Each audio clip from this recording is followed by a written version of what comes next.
Feed ഫുട്ബോളിന്റെ മറ്റൊരു എപ്പിസോഡിലേക്ക് എല്ലാവർക്കും സ്വാഗതം. ചില ട്രാൻസ്ഫർ വാർത്തകളാണ് ഈ വീഡിയോയിൽ നമ്മൾ ഡിസ്കസ് ചെയ്യാൻ പോകുന്നത്. നമുക്ക് ആദ്യം തന്നെ ചെൽസിയുടെ ഗോൾ കീപ്പർ സെർച്ചിനെ കുറിച്ചുള്ള വാർത്തയിൽ തന്നെ തുടങ്ങാം.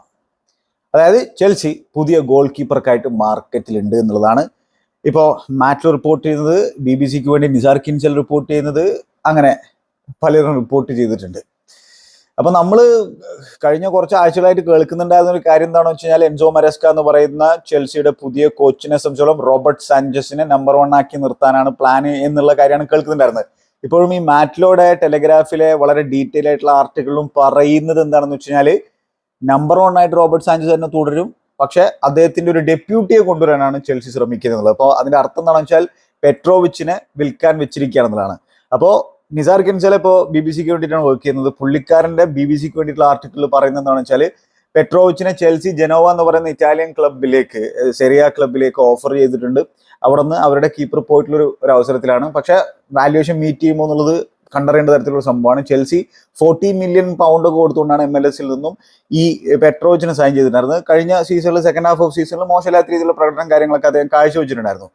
പക്ഷെ എന്താണ്, അദ്ദേഹത്തിന്റെ ആ ഒരു ശൈലിയിലേക്ക് നോക്കിക്കഴിഞ്ഞാൽ അത്ര കംഫർട്ടബിൾ ഓൺ ദ ബോൾ അല്ല. മോശമില്ലാത്ത രീതിയിലുള്ള ഷോർട്ട് സ്റ്റോപ്പറാണ്, പക്ഷെ കംഫർട്ടബിൾ ഓൺ ദ ബോൾ അല്ല. അപ്പൊ അതുകൊണ്ട് തന്നെ എന്താണ്, എൻസോ മരസ്കയെ സംബന്ധിച്ചോളം അദ്ദേഹത്തിന്റെ പ്ലേയിങ് സ്റ്റൈലിൽ കീപ്പർ വളരെ ബ്രേവ് ആയിരിക്കണം, ബാക്കിൽ നിന്ന് ബിൽഡ് ചെയ്യുന്നതിൽ കീപ്പർക്ക് വലിയ പങ്കുണ്ടായിരിക്കും. അപ്പൊ അതുകൊണ്ട് പെട്രോവിച്ചിന് അവിടെ ഒരു സ്ഥാനം ഉണ്ടാവില്ല എന്നുള്ള തരത്തിലുള്ള നിഗമനത്തിലേക്കാണ് ചെൽസി റിക്രൂട്ട്മെന്റ് ടീം എത്തിയിട്ടുള്ളത് എന്നാണ് മനസ്സിലാക്കാൻ കഴിയുന്നത്. റോബർട്ട് സാഞ്ചസിനും ഇത് കഴിയുമോ എന്നുള്ളത് വലിയ ചോദ്യചിഹ്നമായിട്ടിരിക്കേണ്ട ഒരു സംഭവമാണ്. എന്താ അവിടെ കാര്യം എന്ന് വെച്ച് കഴിഞ്ഞാല്, ഇവർ 2 ആഴ്ച ചങ്ങായി ട്രെയിൻ ചെയ്തപ്പോൾ തന്നെ ഏകദേശം എൻസോ മരസ്കക്ക് മനസ്സിലായിട്ടുണ്ടാവും റോബർട്ട് സാഞ്ചസിനെ കൊണ്ട് ഈ പണി ചെയ്യാൻ പറ്റില്ല എന്നുള്ളത്. നേരത്തെ തന്നെ അദ്ദേഹത്തിന് ധാരണയൊക്കെ ഉണ്ടാവും. പിന്നെ എന്താ സംഭവം എന്ന് വെച്ചാൽ ഇത് പബ്ലിക്കായിട്ട് പറയാൻ പറ്റില്ലല്ലോ ഈ സാഞ്ചസിനെ വിൽക്കണം എന്നുള്ളത്. കാരണം സാഞ്ചസിന് കാര്യമായിട്ടൊരു മാർക്കറ്റ് ഉണ്ട് എന്നുള്ളത് ഞാൻ കണക്കാക്കുന്നില്ല. ആരെങ്കിലും പിന്നെ വലിയ തുക കൊടുത്തുകൊണ്ട് ചെങ്ങായിനെ കൊണ്ടുപോകുന്നുള്ളത് ഒരാളും വിചാരിക്കേണ്ട. കാരണം അത് ചെയ്യൂല. ബ്രൈറ്റൺ ചെൽസിയെ പറ്റിയതാണ്.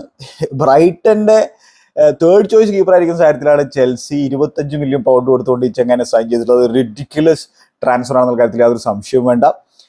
അങ്ങനെ എന്താണ്, ആളിനെ ലേബൽ ചെയ്യുന്നത് ബോൾ പ്ലേയിങ് കീപ്പറൊക്കെ ആയിട്ടാണ്. പക്ഷെ അദ്ദേഹം ഒരുപാട് മിസ്റ്റേക്കുകൾ വരുത്തുന്ന തരത്തിലുള്ള ഒരു ബോൾ പ്ലേയിങ് കീപ്പർ എന്നുള്ള രീതിയിൽ വേണമെങ്കിൽ നമുക്ക് പറയാൻ പറ്റും. വളരെ ബ്രേവ് ഒക്കെ തന്നെയാണ്, സംശയമില്ലാത്തൊരു കാര്യമാണ്. ഭയങ്കര ബ്രേവാണ്.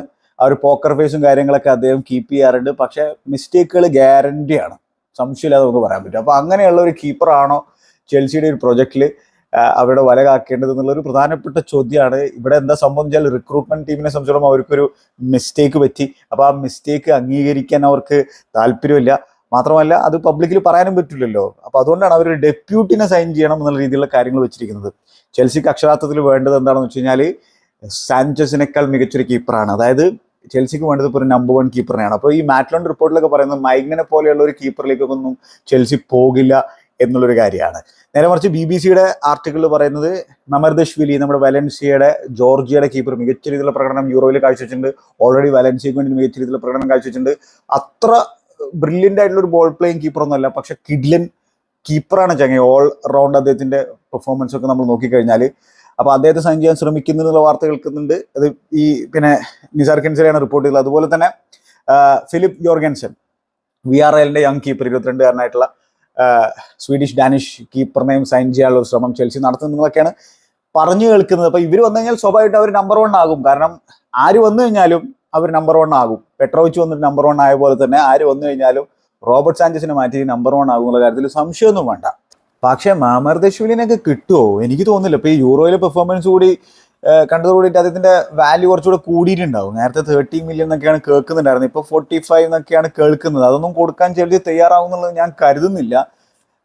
ഇനിയിപ്പോൾ ചെയ്തു കഴിഞ്ഞാൽ നല്ല കാര്യം. കാരണം മമർദഷ്വിലിനൊക്കെ കിട്ടിക്കഴിഞ്ഞാൽ ആ ഒരു ഏരിയ സോർട്ട് ഔട്ട് ചെയ്തു, പിന്നെ അങ്ങോട്ടേക്ക് നോക്കേണ്ട കാര്യം പോലും ഇല്ല എന്നുള്ളതാണ് എൻ്റെ ഒരു കാഴ്ചപ്പാട്. ഇത് എൻ്റെ പേഴ്സണൽ കാഴ്ചപ്പാടാണ്. അപ്പോൾ അതൊക്കെ ലിസ്റ്റിലുള്ള പേരുകളാണ്. കാര്യമായിട്ട് കോൺടാക്റ്റോ കാര്യങ്ങളൊന്നും നടന്നിട്ടില്ല എന്നുള്ളതാണ് മനസ്സിലാക്കാൻ കഴിയുക. നിസാറിന്റെ ആ ഒരു ആർട്ടിക്കിളിലുള്ള പേരുകളാണ്. അപ്പോൾ എന്ത് ഇനി ചെൽസി തീരുമാനിക്കുന്നത് കാത്തിരുന്ന് കാണാം. അപ്പോൾ ഈ മറ്റൊരു വലിയ മിസ്റ്റേക്ക് ചെൽസിയുടെ മുൻ ഓണർഷിപ്പിൽ നടന്നതാണ് കെപ്പ അരിസബലാഗ എന്ന് പറയുന്ന മിസ്റ്റേക്ക്. അതൊരു വളരെ എക്സ്പെൻസീവ് ആയിട്ടുള്ള മിസ്റ്റേക്ക് ആയിരുന്നു. അതായത് ഈ സാഞ്ചസിനെ നമ്മൾ ഒരു മിസ്റ്റേക്ക് ആയിട്ട് കണക്കാക്കുമ്പോൾ അതിൻ്റെ 3 ഇരട്ടി വലുപ്പത്തിലുള്ള ഒരു മിസ്റ്റേക്ക് ആയിരുന്നു കെപ്പ അരിസബലാഗ. അപ്പോൾ അതും ഇപ്പോൾ ഒരു പ്രശ്നം തന്നെയാണ് ചെൽസിയെ സംബന്ധിച്ചോളം. ഇനി 1 ഇയർ മാത്രമേ ചെങ്ങായുടെ കോൺട്രാക്റ്റിൽ ബാക്കിയുള്ളൂ.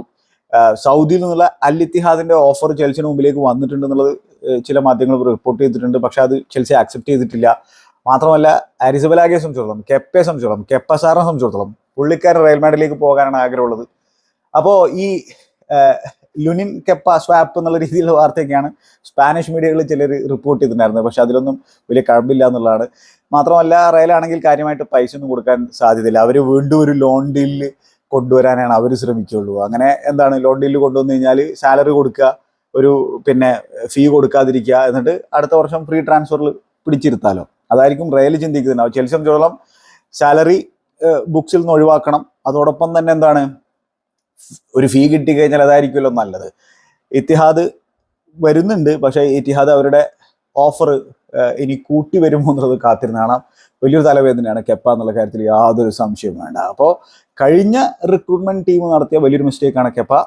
ഈ റിക്രൂട്ട്മെന്റ് ടീം നടത്തിയ നല്ലൊരു പൊളി മിസ്റ്റേക്കാണ് റോബർട്ട് സാഞ്ചസ്. ഈ റോബർട്ട് സാഞ്ചസിനെ റേറ്റ് ചെയ്യുന്ന ചില ആളുകളൊക്കെ ഉണ്ട് എന്നുള്ളത് എനിക്കറിയാം. പക്ഷെ ഞാൻ റേറ്റ് ചെയ്യുന്നില്ല. എൻ്റെ പേഴ്സണൽ അഭിപ്രായങ്ങളാണ് ഞാൻ പറഞ്ഞ് വെച്ചുള്ളത്. ചെൽസിയെ സംബന്ധിച്ചോളം വലിയ അംബീഷനാണ് നമുക്കറിയുന്നതാണ്. അപ്പോൾ ആ വലിയ അംബീഷൻ ഉള്ള ഒരു ക്ലബിനെ സംബന്ധിച്ചോളം അവരുടെ പ്രൊജക്റ്റിൽ വല കാക്കേണ്ട തരത്തിലുള്ള ഒരു കീപ്പറല്ല റോബർട്ട് സാഞ്ചസ് എന്നുള്ളതാണ് ചുരുക്കി പറയാൻ പറ്റുന്ന തരത്തിലുള്ള ഒരു സംഭവം.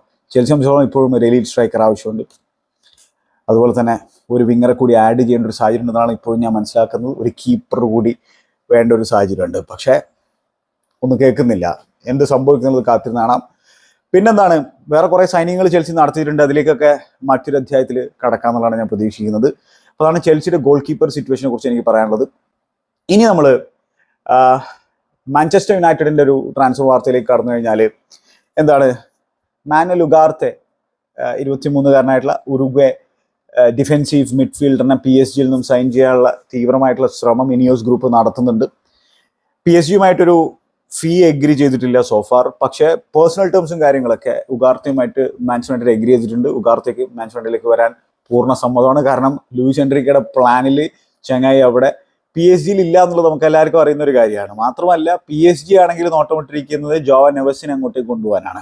അപ്പോൾ ജോവൻ നെവസ് ഒരു കിഡിലൻ മിഡ്ഫീൽഡ് ടാലന്റ് ആണെന്നുള്ള കാര്യത്തിൽ യാതൊരു സംശയം വേണ്ട. പക്ഷേ ബെൻഫീക്കയെ സംബന്ധിച്ചിടത്തോളം എന്താണ്, അവർ 120 മില്യൺ യൂറോസിന്റെ വാല്യുവേഷൻ ഒക്കെയാണ്. അതാണ് റിലീസ് ക്ലോസും കാര്യങ്ങളൊക്കെ ഉള്ളതെന്നാണ് മനസ്സിലാക്കാൻ കഴിയുന്നത്. ആ ഒരു വാല്യുവേഷനിൽ കടുംപിടുത്തം പിടിച്ചിരിക്കുകയായിരുന്നു. പക്ഷേ ഇപ്പോൾ അതിൽ നിന്ന് അയഞ്ഞിട്ടുണ്ടെന്നാണ് പറഞ്ഞു കേൾക്കാൻ സാധിക്കുന്നത്.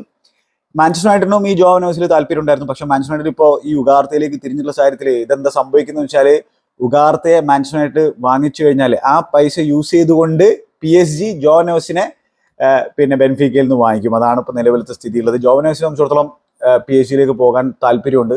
മാത്രമല്ല ഈ ക്യാമ്പസ് എന്ന് പറയുന്ന ചങ്ങായി, ലൂയിസ് ക്യാമ്പസ് എന്ന് പറയുന്ന ചങ്ങായിണ്ട്. പുള്ളിക്കാരൻ പ്രൊജക്ട് വിശദീകരിച്ചിട്ടുണ്ട്. അതുപോലെ തന്നെ ലൂയിസ് എൻട്രിക്കയുടെ പ്രസൻസ് ഈ ടെക്നിക്കൽ മിഡ്ഫീൽഡർമാരെ സംബന്ധിച്ചോളം അവർക്ക് ലൂയിസ് എൻട്രിക്കയുടെ കീഴിൽ ഫ്ലറിഷ് ചെയ്യാം എന്നുള്ള തരത്തിലുള്ള ഒരു ചിന്താഗതിയുടെ പുറത്തും ജോവൻ നെവസ് തൻ്റെ കരിയറിൽ നല്ലൊരു ഒരു കോച്ചിനെ കിട്ടാൻ പോവാണ് എന്നുള്ളതിൻ്റെ ഒരു ചിന്തയുടെ പുറത്തൊക്കെ ആയിരിക്കും അദ്ദേഹം ഇത് ആക്സെപ്റ്റ് ചെയ്തിട്ടുള്ളത്. പിന്നെ നല്ല സാലറി ഓഫറും കാര്യങ്ങളൊക്കെ ഉണ്ട് സ്വാഭാവികമായിട്ടും. പിന്നെ champions league football PSG offer ചെയ്യുന്നുണ്ട്. അങ്ങനത്തെ സംഭവങ്ങളൊക്കെ ഉണ്ട്. അപ്പോൾ ഇനി അവിടെ ക്ലബ്ബുകൾ തമ്മിൽ ഒരു ഫീ എഗ്രി ചെയ്യേണ്ടതായിട്ടുണ്ട്, ബെൻഫീക്കയും PSG തമ്മിൽ. അതുപോലെ തന്നെ ഈ യുഗാർത്തയുടെ കാര്യത്തിൽ യുണൈറ്റഡും PSG തമ്മിൽ ഒരു ഫീ എഗ്രി ചെയ്യേണ്ടതായിട്ടുണ്ട്. PSG ഇപ്പോൾ നമ്മുടെ ഫ്ലോറിയൻ പ്ലാറ്റൻബർഗ് ഒക്കെ പറയുന്നത് 70 മില്യൺ യൂറോസ് ഒക്കെയാണ് ചോദിക്കുന്നതാണ്. ചിലർ പറയുന്നത് ഇപ്പോൾ ലക്കീപ്പൊക്കെ പറയുന്നത് 59 മില്യൺ പൗണ്ട്സ് ചോദിക്കുന്നുണ്ട്. അതായത് അവരെന്താണോ കൊടുത്തത്, സ്പോർട്ടിങ്ങിലല്ലായിരുന്നു ചെങ്ങായി ഉണ്ടായിരുന്നത്, അതെ സ്പോർട്ടിങ്ങിൽ നിന്നാണല്ലോ PSG വാങ്ങിയിരുന്നത്, അതേ തുക അവർ ചോദിക്കുന്നുണ്ട് എന്നുള്ളതാണ്. കഴിഞ്ഞ സീസണിൽ ലൂയിസ് എൻട്രിക്കെ ഉഗാർത്തയെ പിന്നീട് സെക്കൻഡ് ഹാഫ് ഓഫ് സീസണിലൊക്കെ ബെഞ്ച് ചെയ്യുന്നതാണ് നമ്മൾ കണ്ടിട്ടുണ്ടായിരുന്നത്. അപ്പം അങ്ങനെ ഒരു സിറ്റുവേഷനിൽ അദ്ദേഹത്തിന്റെ മാർക്കറ്റ് വാല്യൂ കുറച്ച് ഇടിയല്ലേ വേണ്ടത്. അപ്പോൾ യുണൈറ്റഡ് എന്തായാലും നല്ല രീതിയിൽ തന്നെ നെഗോസിയേഷനും കാര്യങ്ങളൊക്കെ നടത്തുന്നുണ്ടാകും. അവർ ചോദിക്കുന്ന തുകയൊന്നും എന്തായാലും യുണൈറ്റഡ് കൊടുക്കില്ല, അത് വേറെ കാര്യം. പിന്നെ 1-2 സ്റ്റാറ്റ്സുകൾ ഉഗാർത്തയെ പറ്റി പറയുകയാണെങ്കിൽ എന്താ സംഭവം എന്ന് വെച്ചാൽ, ഇപ്പോൾ കഴിഞ്ഞ സീസണിൽ 2023-2024 സീസണിൽ 25 ലീഗ മത്സരങ്ങളിൽ, ഫ്രഞ്ച് ലീഗ് മത്സരങ്ങളിൽ ഉഗാർത്തയെ 98 ടാക്കിളുകൾ നടത്തിയതായിട്ടുള്ള സ്റ്റാറ്റ് ഉണ്ട്. ഈ സ്റ്റാറ്റിന്റെ വെയിറ്റേജ് മനസ്സിലാക്കണമെങ്കിൽ നമ്മൾ യുണൈറ്റഡിന്റെ കഴിഞ്ഞ 18 സീസണുകളിൽ മിഡ്ഫീൽഡർമാർ നടത്തിയ ടാക്കിളുകൾ നോക്കി കഴിഞ്ഞാൽ ഒരാൾ പോലും ഇത്രയധികം ടാക്കിളുകൾ ത്രൂ ഔട്ട് ദ സീസൺ പോലും നടത്തിയിട്ടില്ല എന്നുള്ള കാര്യം ഓർക്കേണ്ടതുണ്ട്. അപ്പോൾ അത്തരത്തിലുള്ള ഒരു മോണുമെന്റൽ ടാക്ലറാണ്. അത്തരത്തിൽ വോള്യൂം ഡിഫെൻസീവ് ആക്ഷൻ നടത്താൻ പറ്റുന്ന തരത്തിലുള്ള ഒരു ഡിഫെൻസീവ് മിഡ്ഫീൽഡറാണ്, ഒരു ഡിസ്ട്രോയറാണ്. ഉഗാർത്തെ ഒടുക്കത്തെ സ്റ്റാമിനയും കാര്യങ്ങളും ഒടുക്കത്തെ എനർജിയും കാര്യങ്ങളൊക്കെ അതിന് പ്രൊവൈഡ് ചെയ്യാൻ സാധിക്കുന്നുണ്ട്. അതോടൊപ്പം തന്നെ എന്താണ് മറ്റൊരു സ്റ്റാറ്റ് എന്താണെന്ന് വെച്ചാൽ പെർ ഗെയിം ഇന്റർസെപ്ഷൻസ് പ്ലസ് ടാക്കിളുകൾ 5.5 ആയിരുന്നു ലീഗ് 1 പുള്ളിക്കാരൻ്റെ സ്റ്റാറ്റ്. അത് മറ്റൊരു താരത്തെക്കാളും കൂടുതലായിരുന്നു എന്നുള്ള കാര്യം ഓർക്കേണ്ടതുണ്ട്. അപ്പോൾ അത്തരത്തിൽ ഞാൻ പറഞ്ഞല്ലോ, ഡിഫെൻസീവ് ആക്ഷൻസ് നടത്തുന്നതിൽ ഭയങ്കര ഒരു കഴിവുള്ള തരത്തിലുള്ളൊരു ഒരു പ്ലെയറാണ് ഉഗാർത്തെ. ഇനി ഉഗാർത്തെ ഒരു റൈറ്റ് പ്രൊഫൈലാണ് എന്നുള്ളത് കരുതിക്കൊണ്ട് തന്നെ ആയിരിക്കുമല്ലോ യുണൈറ്റഡിൻ്റെ റിക്രൂട്ട്മെൻറ്റ് ടീം ഈ ചെങ്ങനെ കൊണ്ടുവരുന്നത്. ജോ നെവസ് മറ്റൊരു രീതിയിൽ ഒരു കിടിലൻ പ്ലെയറാണ്. അപ്പോൾ എന്തായാലും ഈ ഉഗാർത്തയുടെ ഇൻഫ്ലുവൻസ് എന്തായിരിക്കും എന്നുള്ളത് നമുക്ക് അതിനെക്കുറിച്ച് മറ്റൊരു എപ്പിസോഡിൽ സംസാരിക്കാൻ ശ്രമിക്കാം. ഉഗാർത്തെ, മൈനു, ഒരു ബ്രൂണോ ഫെർണാണ്ടസ് മിഡ്ഫീൽഡ് ആയിരിക്കുമോ പിന്നെ എറിക് ടെൻ ഹാഗ് ചൂസ് ചെയ്യാൻ പോകുന്നത്, കാത്തിരുന്ന് കാണാം. പിന്നെന്താണ് ഈ നമ്മുടെ ഒനാനയില്ലേ, അതായത് പുള്ളിക്കാരൻ ഇപ്പോൾ ആസ്റ്റൺ വില്ലയിലേക്കാണ് പോകുന്നത്.